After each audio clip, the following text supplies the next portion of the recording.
Yeah, so I looked at the Zeitgeist activist file on the internet, you know, the little PDF, and it was pretty insightful, needless to say. Um, yeah, you know, I mean, I'm not worried about this. This is just you know, something I've looked into. I do have an interest in it. You can watch some of my videos. You can see I have somewhat, you know, I'm not like into it. I'm just, you know, about whole one world order kind of stuff. And these are just what I'm about to read to you is just some excerpts from that activist guide, the Zeitgeist activist guide that you can download off the internet. You know, so here goes. The dynamic equilibrium, natural selection, of planet Earth in relationship to the human species is not a rigid system. It is up to us to keep things in balance through the intelligent management of the Earth's resources. If this is done correctly, there is no evidence to support that we cannot have abundance for all. Now that's what the activist guide said. And here's my little question I put down here in this Word document. This question will be asked at the end too. This is my question. Keep it in mind. Who is the us? Now obviously it's assumed that he's talking about everybody's working together for the greater good. And he goes on, he talks about the three attributes of management and so on and so forth. And he says nature has its own laws, and it is in our best interest to acknowledge them and align our behavior accordingly. We must be prepared to find out that what we think to be true today will be updated tomorrow. This is the emergent nature of knowledge. We learn from our mistakes. All errors are really gifts, for they can bring us to a higher level of understanding. Scientific method, which is with its basis of logical thought, evidence, and testable proof, is the guiding philosophy that has solved problems and improved humanity's quality of life. And here's a memorable quote. I put this as a memorable quote. The scarcity of any raw material is only as relevant as the amount of work being invested into finding a substitute or workaround. So basically, from what I am getting at, correct me if I'm wrong, but the scarcity reason stuff is scarce because only reason anything's scarce is because there's not enough labor. Now this is key for later on, because this actually works into kind of the conclusion that I come to, because labor is important. You know, you watch the whole Zeitgeist thing. Labor is pretty important. Without labor, you know, you don't get any industry, you don't have any products or produce or anything like that. Now, our approach to social evolution begins with our values. Now, this is them. Our values are combinations of personal reflections on our acquired knowledge coupled with the traditionalized cultural indoctrinations we are born into. As time moves forward, our values change. Sadly, most of the values people have today come from a social system that is largely out of date in terms of its relationship to modern science and technology. And once again, this is just a little propaganda spiel, because all it is saying, you know, we got a horrible capitalistic society, and I agree. There are some things that I don't agree with when it comes to this kind of thing. But at the same time, you can't throw the baby out with the bath, because there's stuff in our society that is allowed that if you went to other foreign countries and tried to practice, you would get ejected from the country in a heartbeat.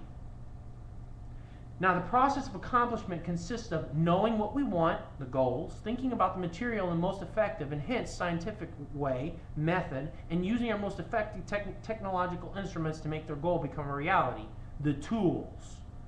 Okay? Now, this is them. The valued goals of the Zeitgeist movement and hence the Venus Project are to redesign society for the benefit of all humanity, making sure there's enough of everything for everyone, maximizing personal freedom and happiness, while constantly reducing offensive social behavior or crime. These values can only be accomplished using the intelligent and humane methods of science and the tools of technology. In the next section, we will show how. Bam! In a resource-based economy, people do not make decisions, they arrive at them through the use of advanced technological tools that incorporate the scientific method.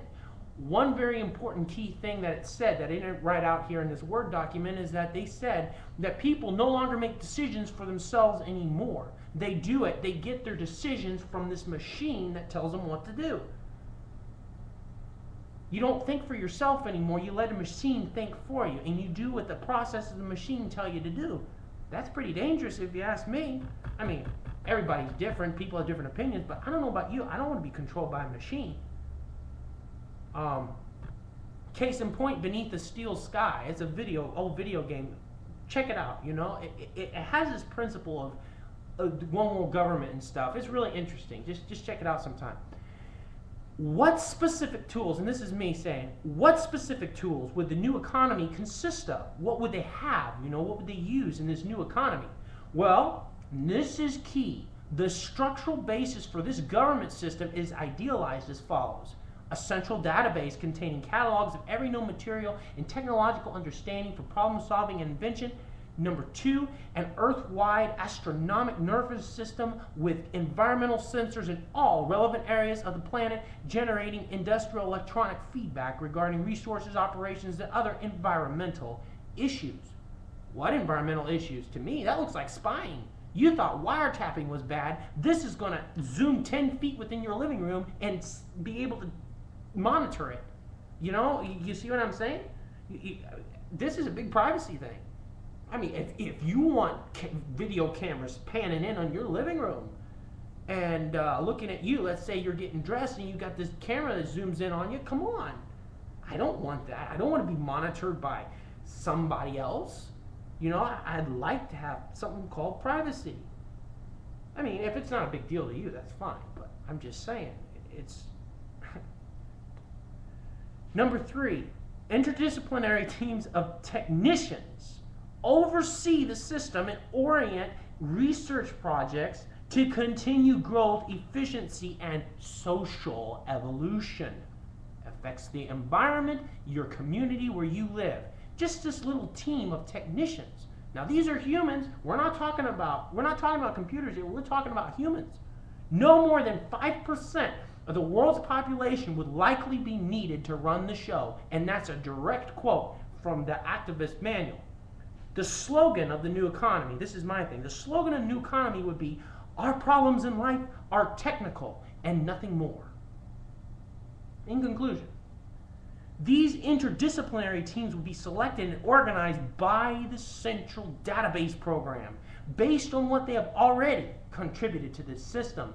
This is a true election, based on what a person has done, not what they say they will do.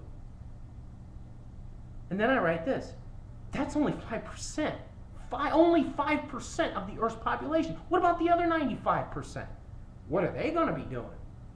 Working, of course. After all, there's not going to be anyone sitting around doing nothing. Everyone will be working.